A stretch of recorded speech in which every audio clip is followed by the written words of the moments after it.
Estamos acá de nuevo con un nuevo tema. En esta ocasión hablaremos del sistema endocrino.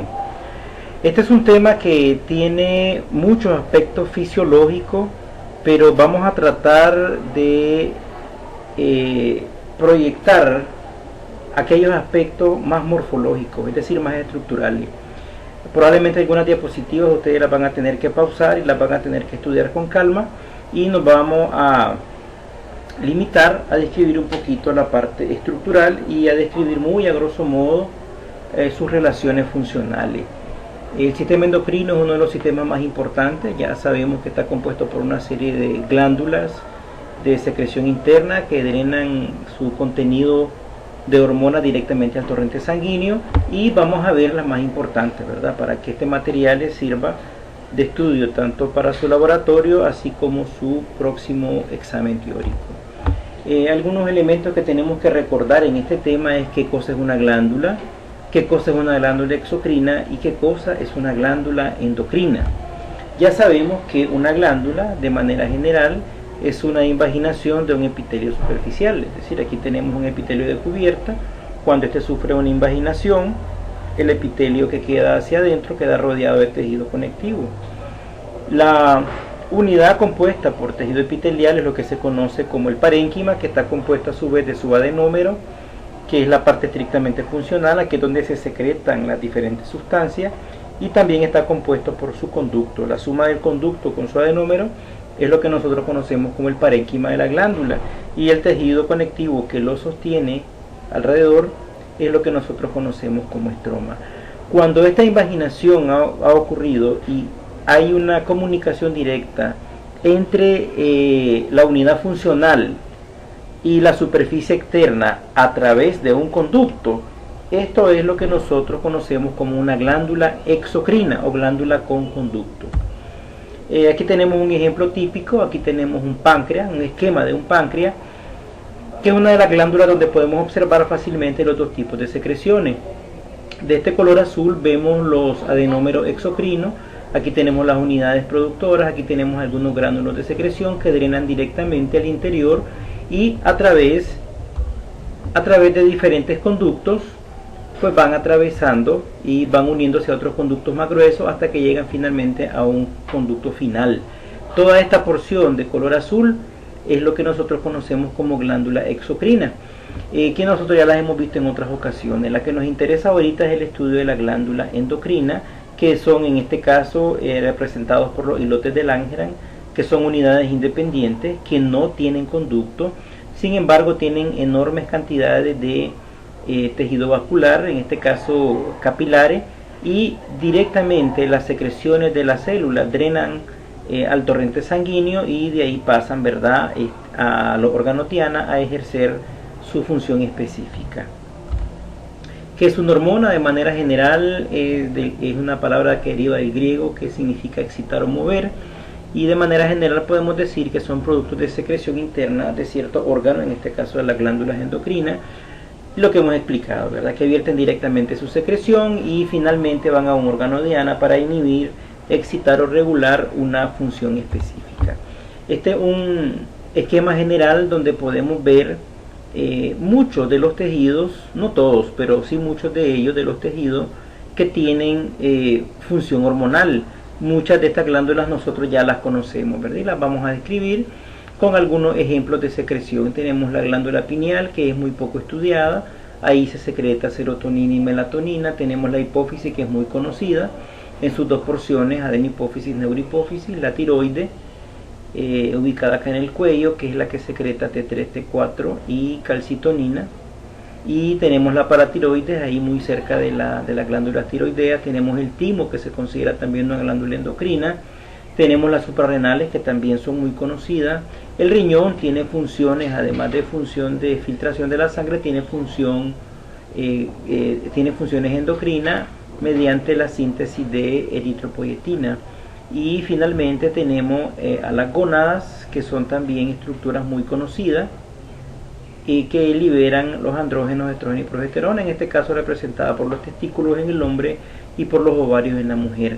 Y luego tenemos un grupo muy amplio, que es lo que se conoce como sistema neuroendocrino difuso, que este no lo vamos a estudiar en este momento, sino que nos vamos a limitar a estudiar las glándulas completas más conocidas. De manera general, el sistema endocrino libera o realiza su función mediante esta sustancia llamada hormona. Su función es bastante similar al sistema nervioso central, pero estas funciones ejercen de una manera un poquito más lenta que el sistema nervioso central. El hipotálamo, como estructura central, coordina de gran manera todas las funciones de las diferentes hormonas. Estas hormonas tienen una actividad biológica conocida y tienen órganos diana u órganos objetivos conocidos, y se acepta que aproximadamente se liberan más de 100 sustancias que se consideran con actividad hormonal. Este es el mecanismo. Básicamente describe en A y B el mecanismo general de las hormonas que tienen una naturaleza proteica y las hormonas que tienen una naturaleza lipídica. Las que tienen naturaleza proteica, obviamente por la naturaleza lipídica de la membrana, no pueden atravesar directamente la membrana, si es que ellas se fijan a un receptor.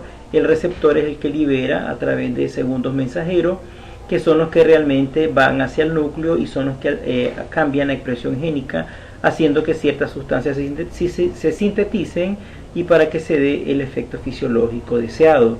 Es diferente a las hormonas de naturaleza lipídica, que tienen entrada libre por la naturaleza lipídica también de la membrana. Ellas entran directamente a receptores específicos ubicados a nivel nuclear y rápidamente pueden alterar la expresión génica sintetizando ARN mensajero, que es el que va a hacer que se produzcan directamente el efecto fisiológico, ¿verdad? Este es solamente un pequeño repaso para que ustedes vean que hay diferencia entre el mecanismo de cómo actúan las hormonas de naturaleza lipídica y las de naturaleza proteica. Ahora hablemos directamente ya de la hipófisis. La hipófisis es una glándula muy interesante porque tiene un doble origen. Cuando nosotros estamos todavía siendo un embrión, existe una porción del techo de la faringe emite una prolongación. De la misma manera, el neuroectodermo, que va a ser el futuro sistema nervioso central por acá, también emite una prolongación. Aquí ya la vemos de cerca, ¿verdad? Está de color azul, es la evaginación de parte del neuroectodermo, tejido nervioso futuro, y esto que es una evaginación de parte del techo de la faringe, que es de naturaleza eminentemente epitelial. Estas dos salientes llega un momento en el que se fusionan y se unen mientras se están formando los huesos de la base del cráneo. Una vez que se han formado y se ha cerrado la base del cráneo, se independiza la parte epitelial y queda directamente adosada a la parte nerviosa. Luego se forma aquí lo que nosotros conocemos como la silla turca, que es donde se aloja la hipófisis con sus dos porciones. Obviamente que tiene una íntima relación con la porción nerviosa, directamente con el hipotálamo, y agregado, como un agregado, queda la porción anterior o porción epitelial de la hipófisis, y por eso es que nosotros podemos hablar de una adenohipófisis o hipófisis anterior y de una neurohipófisis o hipófisis posterior. Este es un esquema acompañado de un corte histológico, y aquí rápidamente nosotros podemos ver de muy lejano, aunque lo estamos viendo bastante largo, podemos ver cómo la tinción oscura nos denota que esto tiene una naturaleza completamente epitelial. Esta coloración, que es un poquito más pálida, nosotros ya podemos ver que es un tejido nervioso. Aquí este es un acercamiento donde nosotros podemos observar muy claramente cuando la hipófisis tiene estas dos naturalezas. Nosotros podemos ver por acá, esta es una tinción especial, ¿verdad? Pero podemos ver aquí muchas unidades epiteliales, que este es el tejido glandular de la adenohipófisis, y sin embargo podemos ver una línea clara aquí, el límite, y nosotros podemos ver en esta zona la naturaleza nerviosa o la pars nerviosa o la parte nerviosa de la neurohipófisis, ¿verdad? Aquí lo que vemos son axones dirigidos o cortados transversalmente en su mayoría, y podemos ver que este paisaje árido del tejido nervioso es muy distinto al paisaje muy colorido que se encuentra en los típicos epitelios glandulares, ¿verdad? Esto es adenohipófisis y esto es neurohipófisis. Con respecto a la adenohipófisis, vamos a ver que ella básicamente se compone de dos tipos de células. Unas células que se tiñen intensamente, a las que se le da por llamar células cromófilas, es decir, la misma palabra lo dice, cromófila, es decir, ellas tienen afinidad al color y representan aproximadamente la mitad de población celular. La otra mitad representan las células cromófobas, como la palabra lo indica. Ellas no tienen afinidad por ningún colorante, por lo tanto se ven de un color bastante blanco en las muestras histológicas. Dentro de las cromófilas, es decir, las que captan color, vamos a tener dos tipos de células. Aquellas que se tiñen o captan colorante y se tiñen de un color bastante azul, llamadas basófilas, que representan el 10%, y las células acidófilas, que como todos sabemos, por la coloración rojiza o anaranjada que ellas captan, se le llaman acidófilas y representan aproximadamente el 40%. Es decir, este 40 más 10 del 50% es lo que representa el 50% de células cromófilas, y el otro 50% está representada por las células que no captan ningún tipo de color. Y eso es lo que vamos a ver enseguida en la siguiente diapositiva. Esta diapositiva ustedes la pueden pausar para poder estudiarla con mucha más calma, y aquí se describe todas las hormonas que se sintetizan en las células acidófilas y las que se sintetizan en las basófilas. Luego le vamos a enseñar un esquema donde todo esto se puede repasar de una manera bastante rápida. Y aquí entramos directamente en las láminas. Aquí nosotros notamos cómo estas células de color rojo o anaranjado son las llamadas células acidófilas, y no vamos a negar que son muy distintas a esta otra, ¿verdad? Bien es cierto, no se ven moradas, pero sí no se ven tan rojizas, ¿verdad? Se ven de una coloración un poquito más púrpura, un poquito más morada, y estas células típicamente son las basófilas, a diferencia de estas que son las acidófilas muy rojizas. Y por acá tenemos las famosas células cromófobas. Si ustedes se fijan, este es el núcleo y vemos el citoplasma completamente blanco, donde no han captado ningún tipo de colorante. Aquí continuamos viendo las células acidófilas. Miren, citoplasma muy rojizo, a diferencia de las células basófilas con un citoplasma un poquito más morado. Y aquí tenemos a las células cromófobas que no captan ningún tipo de coloración. Y esto se está repitiendo en todas las láminas de hipófisis. Vamos a identificar las células acidófilas, las basófilas y las cromófobas.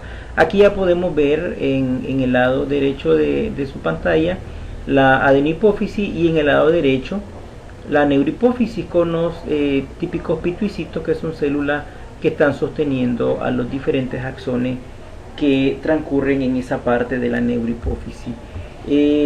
Hablemos un poquito de la hipófisis posterior. Ella técnicamente no es una glándula endocrina, puesto que ahí no se sintetiza ningún tipo de sustancia.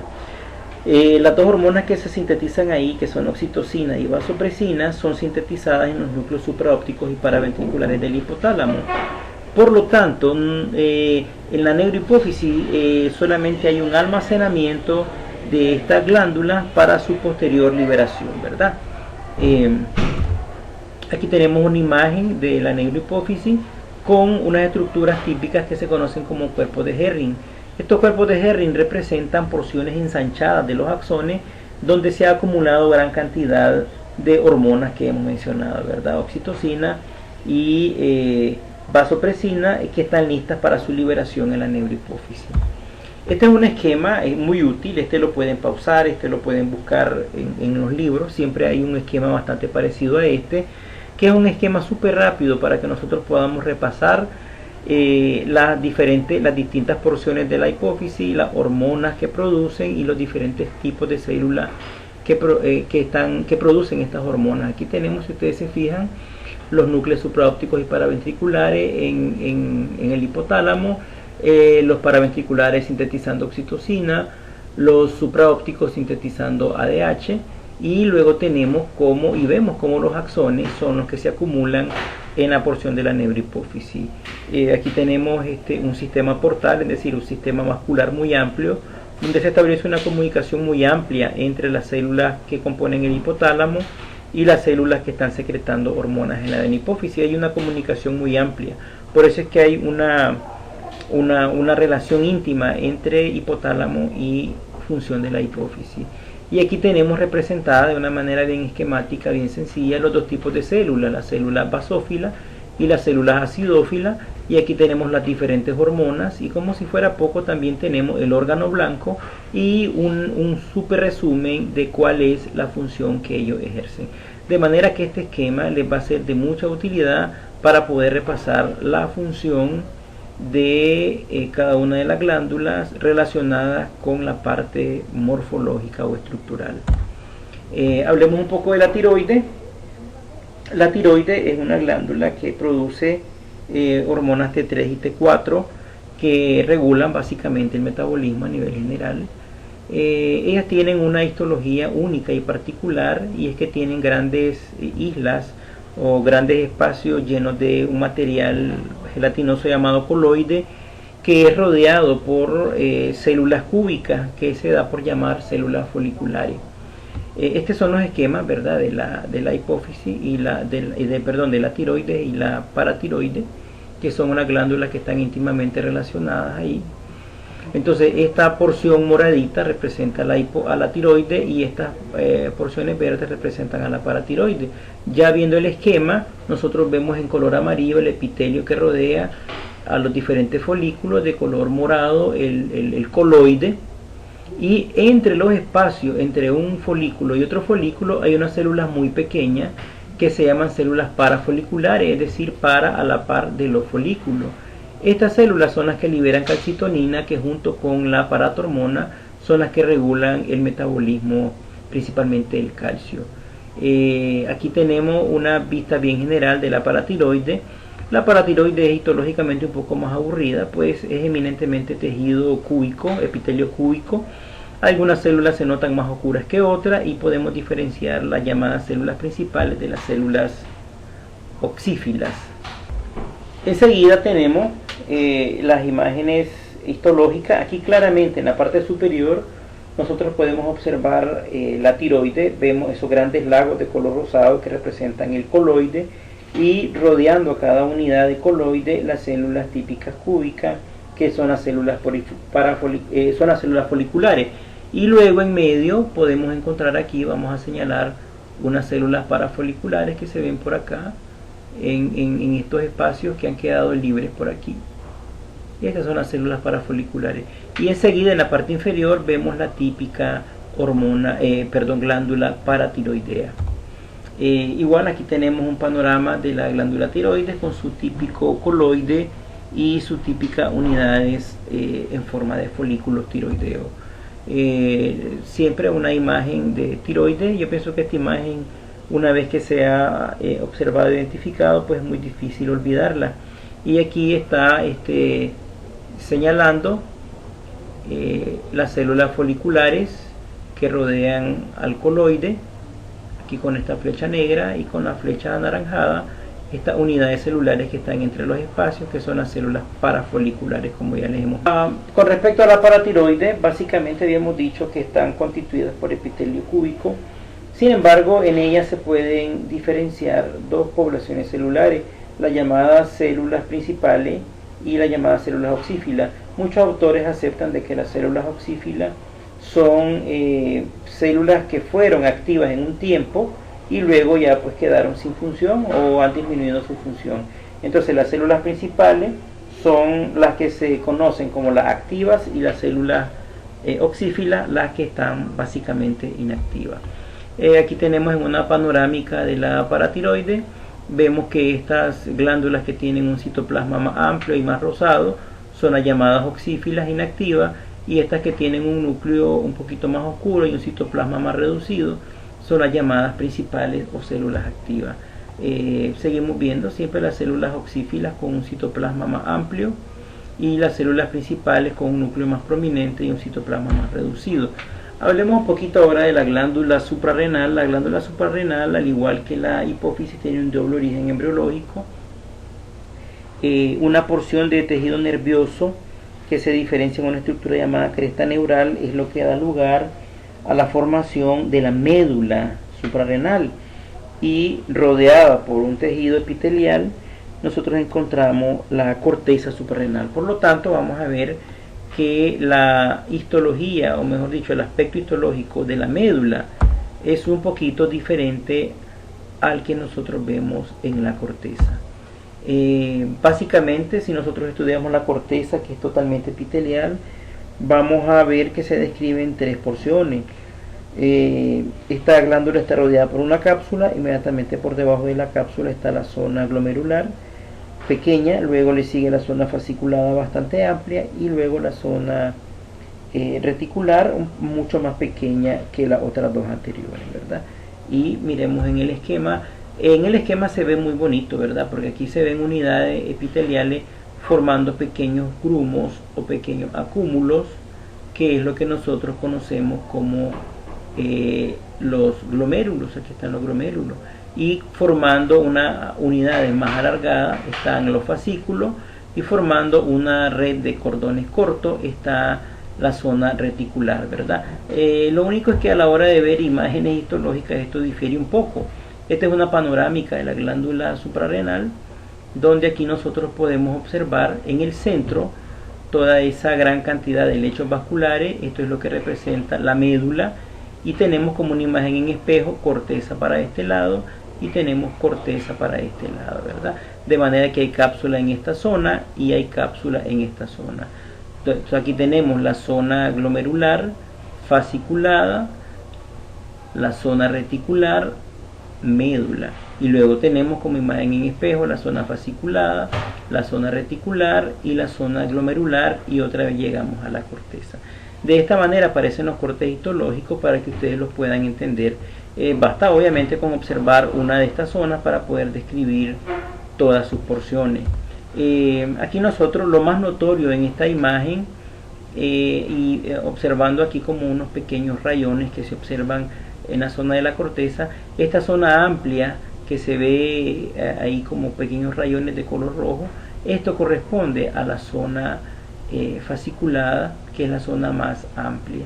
Y luego aquí tenemos la zona glomerular y la zona reticular, que se ve un poquito más reducida, e inmediatamente aquí tenemos, miren cómo cambia completamente el paisaje. Ya esto tenemos a la médula suprarrenal.